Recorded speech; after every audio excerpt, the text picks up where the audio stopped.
Dumating ang panahon na may-ari ako ng kabayo at napatunayan ko na gwapo pala ako. Meron naman dyan pare, meron isang pamilya, ay yayaman, Mercedes-Benz, dating. Father, sabi nung sakritan, nandiyan dyan yung mga mayayaman, mga pamilya, kung ano yun, mapalagay natin, mga Lopez's o ano. O, pinagpadala yung pare. Pagpuntang ganyan ng pare, oh, bakit? Sabi nung Juan, meron daw bibindisyon at may mamamatay. May dala aso. Kasi o niya, ito, father, aso ng pamilya ito eh. 35 anyos na ito. According sa veterinaryo, mamamatay na ho dahil sa sakit. Kumari, bindisyon niyo. Aba, ano ba akala niyo sa akin? Hindi ako nagbibindisyon ng hayop. Aso yan. Hindi kayo magbayad. Di umalis. Sabi ng driver, sayang, father, 100,000 na ipabigay sa'yo. Ano? Ibalik mo, hindi mo naman sinabing katoliko yan eh. Ibalik mo eh. Labat ko niyang terno-terno ako.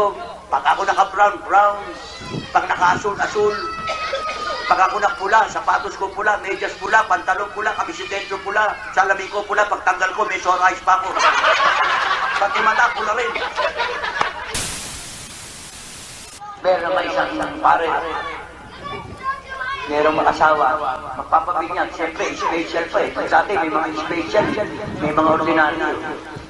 Dala, lumabas yung pare. Sino ba ang bibinyagan? Kami po, special, wala ko lang dito. Ang pangalan na niya ng mga magulang, mga bata, ang pangalan ng bata, binasa. Ang ikaw ang bibinyagan. Ba? Ano? Bakit pangalan ba ito? Oh, nakasulat ko dyan ah. Ano ito? Toyota Gonzales? Oh, ano ba sama ng Toyota? Ang may pangalan ng auto to. Sana kinuha niya na talagang pangalan. Hindi ho, kasi Toyota ho talaga eh.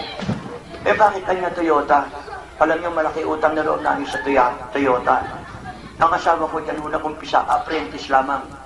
Tapos naging mekaniko, naging master mechanic, naging manager. Ngayon yan ho, nagbigay sa amin ng buhay ang Toyota. Kaya masyadong sentimental ho sa amin ng Toyota. Uy, bakit naman ayaw nyo bigyan ng ibang pangalan? Ano ba sama ng Toyota? Eh, may iba naman din yung pangalan. Eh, kotsean niya yan eh. Sabi nung pare, ano ba masama? Meron naman Mercedes. Merong Mazda. Merong Opel. O sige, kayo na masusunod.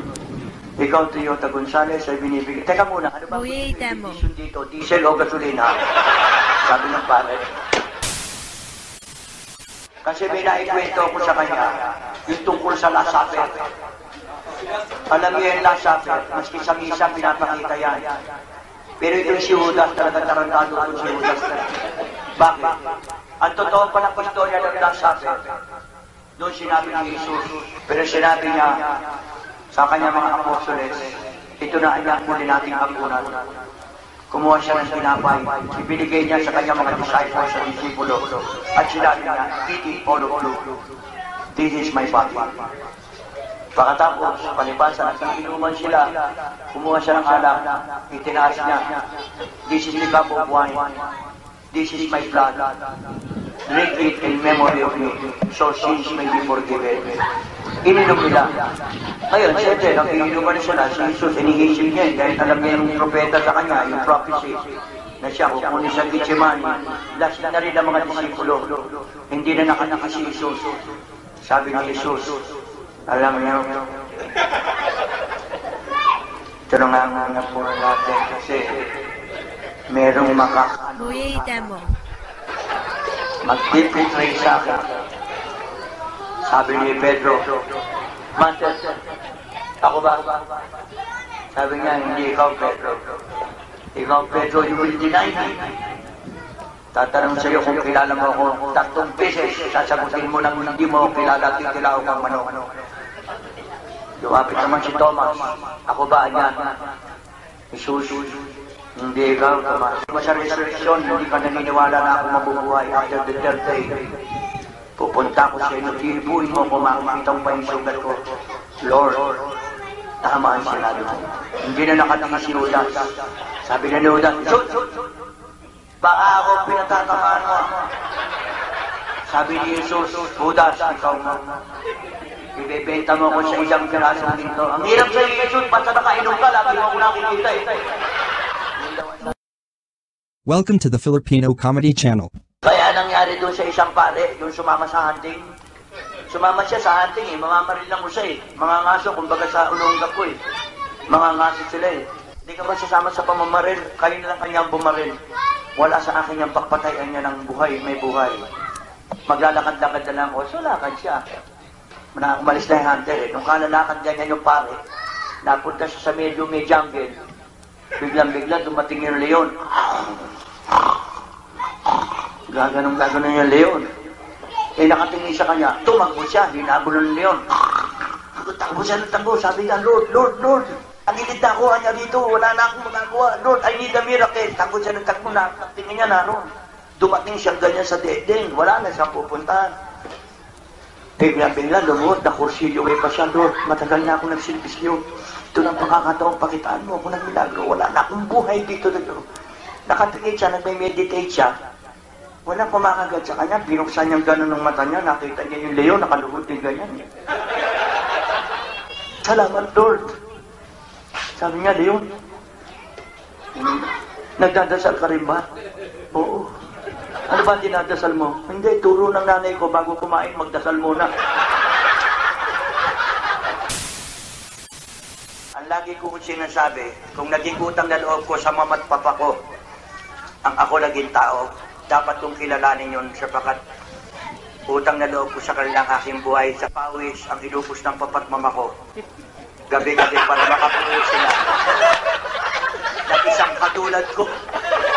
Sa pag-aakalang ako'y magiging kamukha ni Gabby Concepcion.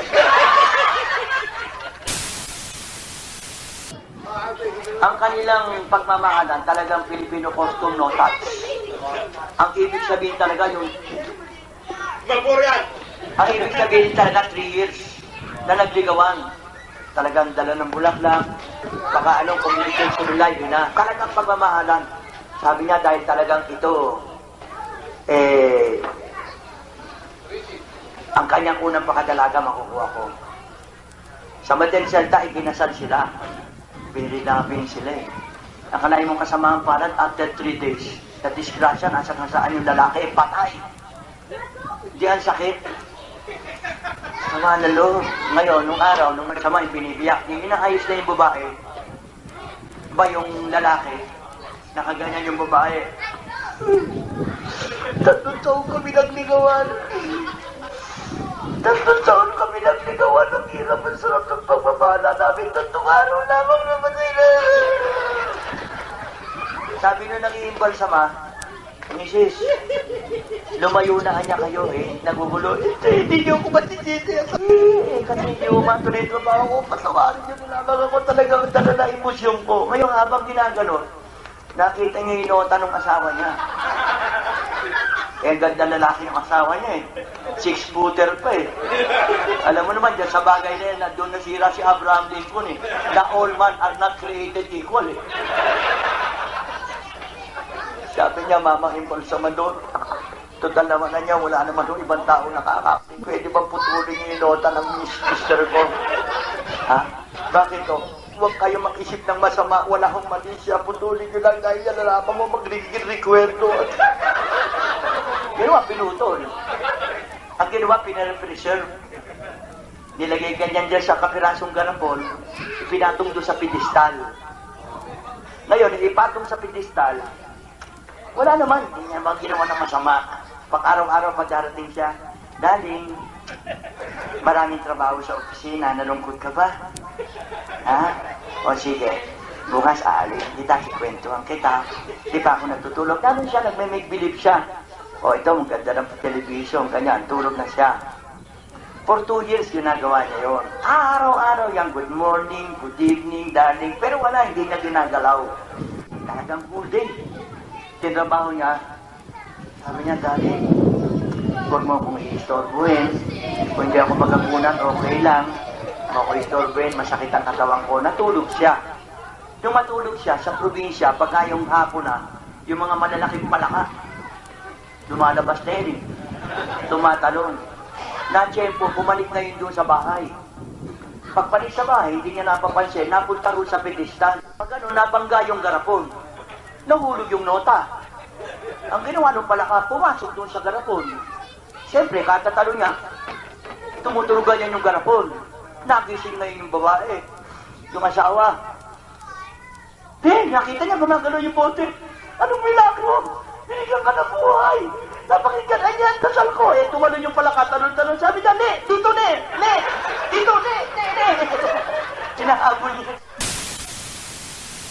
Sa loob ng 11 taon nilang kasal, yung unang 6 months lang niya sinipingan ng kanyang misis.